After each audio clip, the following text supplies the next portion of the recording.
رباه عفوك إني من نور مدت يداي. அந்த ரப், அவனுடைய நேசம், அவனுடைய முஹப்பத், அதோடு இந்த கல்பு திளைக்க வேண்டும். யாருடைய உள்ளத்தில் அல்லாஹ்வுடைய நேசம் குடிகொள்ளுமோ அவர்தான் தன்னுடைய நஃப்ஸை பரிசுத்தப்படுத்த முடியும். நஃப்ஸை அல்லாஹ்வுடைய முஹப்பத் இல்லாமல் பரிசுத்தப்படுத்த முடியாது. என் ரப்பு என்னை நேசிக்கிறான், யாருக்காவது தெரியுமா? நான் அல்லாஹ்வை நேசிக்கிறேன் எல்லோரும் சொல்லுவோம், நம்ம எல்லாருமே சொல்லுவோமா இல்லையா? நான் அல்ல, என் ரப்ப நேசிக்கிறேன், என் அல்லாஹ்வை நேசிக்கிறேன். ஆனா என் ரப்பு என்ன நேசிக்கிறானா தெரியுமா நமக்கு? என் ரப்பு என் மேல இந்த நிலையில் நான் பொருந்தி கொண்டுதான் இருக்கானா? என் மனைவிக்கு தெரியும் நான் யாருன்னு சொல்லி, என் பிள்ளைகளுக்கு தெரியும் நான் யாருன்னு சொல்லி. அல்லது என் மனைவிக்கு நான் மிக முஹப்பத்துள்ள ஒரு மனிதன், என்னுடைய பிள்ளைகளுக்கு ஒரு முஹப்பத்துள்ள ஒரு மனிதன், என் நண்பர்களுக்கு முஹப்பத்துள்ள ஒரு மனிதன். என் ரப்புக்கு நான் யாரு? அதை என்னைக்காவது சிந்திச்சு பார்த்திருக்குமா? அல்லாஹ்வுடைய முஹப்பத்தை அடைந்து விட்டால் போதும், உலகத்தில் எல்லாம் வெற்றிதான், மறுமையிலும் எல்லாம் வெற்றிதான். யாரை அல்லாஹ் நேசிக்கிறானோ அவர்களை அல்லாஹ் நரகத்திலே வீச மாட்டான். யாரை அல்லாஹ் நேசிக்கிறானோ அவர்களை அல்லாஹ் நரகத்திலே வீச மாட்டான். அல்லாஹ்வுடைய தூதர் ஸல்லல்லாஹு அலைஹி வஸல்லம் சொன்னார்கள், ஒரு அடியானை அல்லாஹ் நேசித்து விட்டால், ஒரு அடியானை அல்லாஹ் நேசித்து விட்டால் நாதா ஜிப்ரீல்,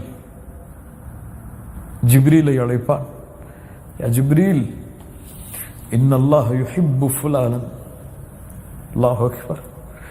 ஜிப்ரீல், இந்த பெயர் கொண்ட அடியானை நான் நேசிக்கிறேன். சுப்ஹானல்லாஹ். அல்லாஹ் உங்களை நேசித்தால், அல்லாஹ் என்னை நேசித்தால் ஜிப்ரீலுக்கு அறிமுகப்படுத்துவான், இந்த மனிதனை நான் நேசிக்கிறேன் ஜிப்ரீல், நீங்கள் நேசியுங்கள். ஜிப்ரீல் அழைப்பார் வானத்தில் உள்ளவர்களை, யா அஹ்லஸ் ஸமா, வானத்தில் உள்ளவர்களை, இந்த அடியானை அல்லாஹ் நேசிக்கிறான், நானும் நேசிக்கிறேன், நீங்களும் நேசியுங்கள். வானத்தில் உள்ள எல்லா மலக்குகளும் அவனை நேசிப்பார்கள். அதற்கு பிறகு அந்த கட்டளை பூமியில் உள்ளவர்களுக்கு கொடுக்கப்படும். பூமியில் உள்ள எல்லோரும் அந்த முஃமினை நேசிப்பார்கள். ஒரு முஃமினை முனாஃபிக்கை தவிர யாரும் வெறுக்க மாட்டான். ஒரு முஃமினை முனாஃபிக்கை தவிர யாரும் வெறுக்க மாட்டான். ஒரு முஃமினை தான் முஃமின் என்று நினைத்துக் கொண்டிருப்பவன் வெறுத்தால் அவன் முஃமின் கிடையாது. சுப்ஹானல்லாஹ். ஒரு முஃமினை தானும் முஃமின் என்று நினைத்துக் கொண்டிருப்பவன் வெறுத்தால் அவன் முஃமின் கிடையாது. ஏன்? முஃமின்களை உலகமெல்லாம் நேசிக்கும். அந்த நஃப்ஸை சுமப்பவர்களை உலகம் எல்லாம் நேசிக்கும். அந்த நேசத்திற்கு மாறு செய்பவன் முனாஃபிக். அல்லாஹ் நல்ல எண்ணங்களை நமக்கு தருவானாக. கண்ணியத்துக்குரியவர்களே, அல்லாஹ் ரப்புல் ஆலமீன் அவனுடைய நேசம், அவன் என் மீது வைத்திருக்கக்கூடிய நேசம், அவன் என் மீது வைத்திருக்கக்கூடிய பாசம், அதை அளக்க முடியுமா? அதை வார்த்தைகளால் சொல்ல முடியுமா? அல்லாஹ் குர்ஆனிலே யா இபாதி என்று அழைக்கிறான். முஃமின்களை என்ன அழைக்கிறான்? யா இபாதி. யாரை மட்டும் அழைக்கவில்லை, யாரை மட்டும் அழைக்கவில்லை, நஃப்சுல் முத்துமையின்னாவை அடைந்தவர்களை மட்டும் அல்லாஹ் அழைக்கவில்லை, நஃப்சுல் லவ்வாமாவை அடைந்தவர்களை மட்டும் அழைக்கவில்லை. அந்த ரப்புடைய நேசம் பரவியது நஃப்சுல் அம்மாராவையும் கொண்டவர்களையும் அல்லாஹ் அழைக்கிறான். யா இபாதி. சுப்ஹானல்லாஹ். قل يا عبادي الذين أسرفوا على أنفسهم. தங்கள் நஃப்ஸுக்கு அநீதம் இழைத்த என் அடியார்களே. சுப்ஹானல்லாஹ். வரம்பு மீறி பாவம் செய்து நஃப்ஸுக்கு அநீதம் இழைத்த என் அடியார்களே. யா இபாதி, யா இபாதி. என்ன செய்ய வருகிறீர்கள்? என்ன சொல்ல வருகிறான் அல்லாஹ்? அநீதம் இழைத்து விட்டீர்கள், தண்டனையை கொடுப்பேன் என்று சொன்னானா? அநீதம் இழைத்து விட்டீர்கள், நரகத்தை அஞ்சிக் கொள்ளுங்கள் என்று சொன்னானா? என்ன சொன்னான்? என்ன சொன்னான்? லா தகுனது மிர் ரஹ்மத்தில்லாஹ். அந்த ரஹ்மானுடைய ரஹ்மத்தில் நம்பிக்கை இழந்து விடாதே. சுப்ஹானல்லாஹ். யா இபாதி லா தகுனது மிர் ரஹ்மத்தில்லாஹ். நீ எவ்வளவு பாவம் செய்தாலும் சரி, எவ்வளவு குற்றம் செய்தாலும் சரி, ஜினா செய்தாயா பரவாயில்லை, கொலை செய்தாயா பரவாயில்லை, லா தகுனது மிர் ரஹ்மத்தில்லாஹ். உனக்கு தொண்டை குழியை அடைக்கும் வரை தர தவணை இருக்கிறது. ஏன் அல்லாஹ்வுக்கு இணை வைத்து விட்டாயா? அல்லாஹ்வையே மறுத்து விட்டாயா? அல்லாஹ்வை எதிர்த்து விட்டாயா? பரவாயில்லை, மரணத்திற்கு முன்னால் திரும்ப வேண்டுமா? லா தக்னது மின் ரஹ்மத்தில்லாஹ், அல்லாஹ்வுடைய அருளில் நம்பிக்கை இழக்காதே. ஏன்? இன்னல்லாஹ யக்ஃபிரு ذுனூப ஜமீஆ, இன்னல்லாஹ யக்ஃபிரு ذுனூப ஜமீஆ, எல்லா பாவங்களையும் அல்லாஹ் மன்னிக்க காத்துக் கொண்டிருக்கிறான். அல்லாஹ்வுடைய தூதர் ஸல்லல்லாஹு அலைஹி வஸல்லம் சொன்னார்கள், அல்லாஹ் பகலிலே கரத்தை விரித்து வைத்திருக்கிறான் இரவிலே பாவம் செய்தவர்களை மன்னிப்பதற்காக. அல்லாஹ் இரவிலே கரத்தை விரித்து வைத்திருக்கிறான் பகலிலே பாவம் செய்பவர்களை மன்னிப்பதற்காக. அல்லாஹ்விடத்திலே மலக்கு கேட்பார், யா அல்லாஹ், இந்த அடியான் இந்த பாவத்தை செய்கிறான், எழுதவா? இல்லை, அவகாசம் கொடு, அவன் தௌபா செய்யும் வரை. அவன் அந்த பாவம் எழுதப்படுவதற்கு முன்னால் தௌபா செய்து விட்டால் அந்த பாவம் எழுதப்படாது அல்லாஹ்விடத்திலே. அல்லாஹ்வுடைய கருணையை உணர்ந்துங்கள், உள்ளத்திற்கு உணர வையுங்கள் முஃமின்களே. அல்லாஹ் அவ்வளவு கருணை உடையவன். எதையும் அல்லாஹ் மன்னித்து விடுவான் அவன் நாடினால். அவன் விரும்பினால் எதையும் மன்னிப்பான். உங்களுக்கு எல்லாம் தெரியும், ஒரு மனிதர் தான் மரணிக்கும் பொழுது தன் பிள்ளைகளை அழைத்து சொன்னார். என்ன சொன்னார்? என்னை எரித்து விடுங்கள், எரித்து பாதையை கடலிலே கரையுங்கள், பாதையை நிலத்திலே கரையுங்கள். அல்லாஹ் என்னை உயிர் கொடுத்து எழுப்பி விட்டால் என்னை அதிகமாக தண்டித்து விடுவான்.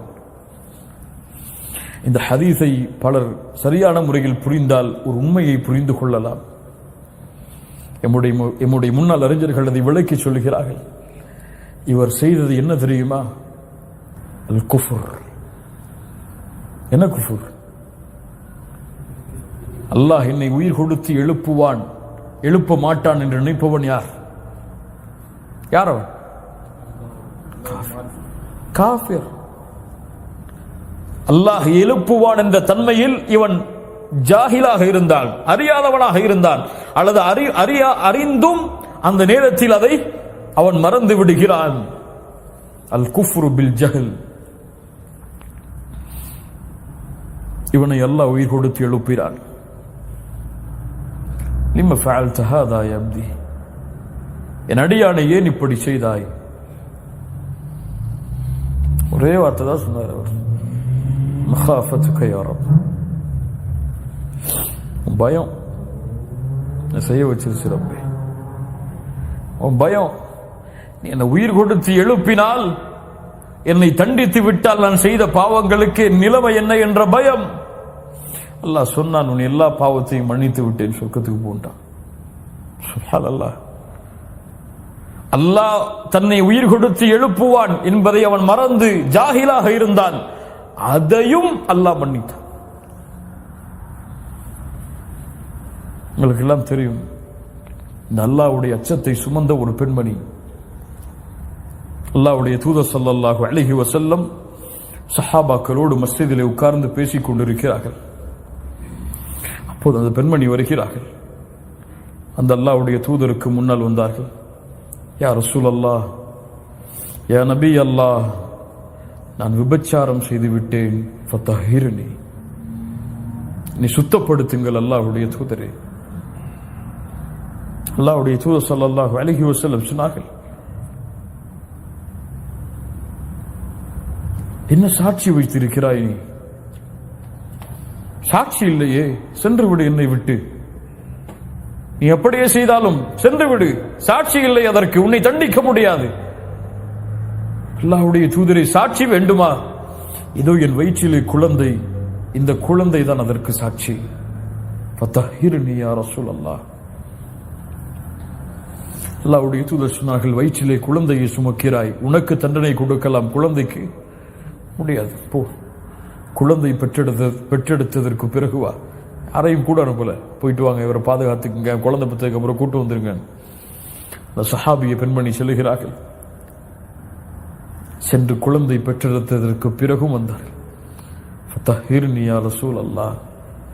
அல்லாஹ்வுடைய தூதர் சொன்னார்கள், குழந்தைக்கு யாரம்மா பால் கொடுப்பார்கள்? பால் கொடுத்து முடித்ததற்கு பிறகு வா. பால் கொடுத்து காலம் முடிந்ததற்கு பிறகு வந்தார்கள். ஃபதஹிர்னி யா ரசூலல்லாஹ். கையிலே ஒரு உணவை வைத்திருந்தார்கள். இதோ இந்த குழந்தை உணவை சாப்பிடுகிறது, பாருங்கள் அல்லாஹ்வுடைய தூதரே, பால் குடி காலம் முடிந்து விட்டது. ஃபதஹிர்னி. அல்லாஹ்வுடைய தூதர் அந்த குழந்தையை ஒரு சஹாபி இடத்திலே ஒப்படைத்து விட்டு அந்த பெண்ணை அழைத்து தண்டனையை கொடுத்தார்கள். ஹத்து நிறைவேற்றப்பட்டது. பல ரிவாயத்துகளிலே வருகிறது. ஒரு ரிவாயத்திலே உமர் பின் கத்தாப் ரலியல்லாஹு அன்ஹு அந்த பெண்ணுக்கு அல்லாஹ்வுடைய தூதர் ஜனாசா தொழுகை நடத்த வரும் பொழுது அல்லாஹ்வுடைய தூதரிடத்திலே கேட்டார்கள், யா ரசூலல்லாஹ், யா ரசூலல்லாஹ், இந்த பெண் விபச்சாரம் செய்தால் அந்த விபச்சாரம் செய்ததற்கு பிறகும் துஸல்லி அலைஹா யா நபி அல்லாஹ் வகத் ஸனத், இந்த பெண் விபச்சாரம் செய்ததற்கு பிறகும் இந்த பெண்ணுக்கு நீங்கள் தொழுகை நடத்துகிறீர்களா? அவள் செய்த பாவத்திற்கு தண்டனையை அனுபவிக்கிறாள், அதற்கு ஏன் நீங்கள் தொழுகை நடத்த வேண்டும்? விபச்சாரிக்கு தொழுகையா? உமரே என்ன சொல்கிறாய்? உமரே என்ன சொல்கிறாய்? இந்த பெண் செய்த பாவ மன்னிப்பை மதீனாவிலே வாழக்கூடிய 70 பேர்களுக்கு பங்கு வைத்தாலும் பத்தாது விரிந்திருக்கும் பாவ மன்னிப்பு. அல்லாஹ் அக்பர். யார் அழைத்து வந்தார்கள் அந்த பெண்ணை? யார் காட்டி கொடுத்தார்கள் அந்த பெண்ணை? யார் பாதுகாத்து வந்தார்கள்? குழந்தை பெற்றெடுத்ததற்கு பிறகு, பால் கொடுத்ததற்கு பிறகு அந்த பெண் அல்லாஹ்விடத்திலே குற்றவாளியாக மறுமையில் நின்றுவிடக் கூடாது என்று பயந்தாள். இந்த பாவத்தை சுமந்த இந்த நப்சோடு என் ரப்பை நான் சந்தித்து விடக் கூடாது என்று பயந்தாள். இந்த பாவத்தோடு என் ரப்புக்கு முன்னால் நான் நின்றுவிடக் கூடாது என்று பயந்தாள். இந்த பாவத்தை பற்றி அல்லாஹ் மறுமையிலே என்னை கேட்டுவிடக் கூடாது, அதற்காக என் உயிரை இழக்க வேண்டுமா? இழக்க தயாராகிறேன். அல்லாஹ்வுடைய தூதரே, எடுத்துக் கொள்ளுங்கள் என் உயிரை, அல்லாஹ்விடத்திலே சுத்தமானவளாக நான் நிற்க வேண்டும் என்று பயந்தான்.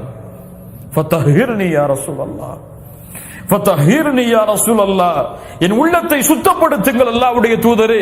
இந்த விபச்சாரத்தின் தண்டனை கொலை என்றால் செய்யுங்கள் என்னை.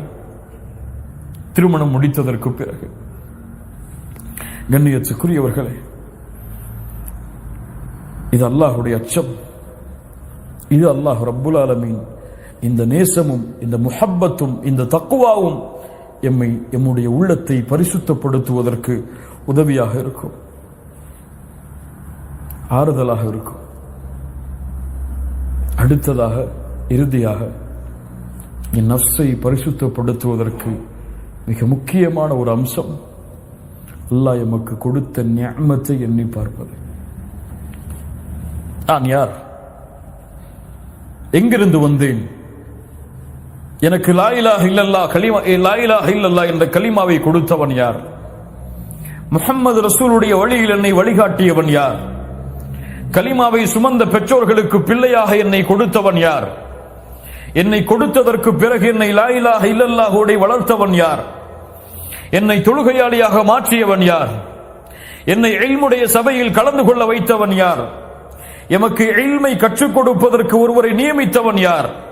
அல்லாஹுவை பற்றி பேசுவதற்கு எமக்கு நாவுக்கு சக்தி கொடுத்தவன் யார்? யார் அவன்? அவனை புரிந்து கொண்டால், அவன் கொடுத்த நிஅமத்தை புரிந்து கொண்டால் எம் உள்ளம் பாவங்களை விட்டு தூரமாகும், அவனின் பக்கம் நெருக்கமாகும்.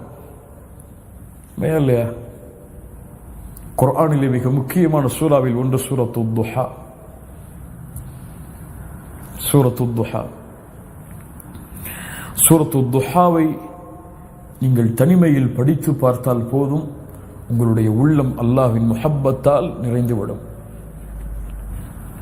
சாதாரணமாக படித்தால் எனக்கு தெரியாது, அரபி மொழியின் ஞானங்களை அறிந்து படித்தால் நிச்சயமாக உங்களுடைய கண்கள் ஒரு சொட்டு கண்ணீரையாவது அந்த சூராவுடைய முடிவில் வடிக்கும், அல்லாஹ்வின் முஹப்பத்தால்.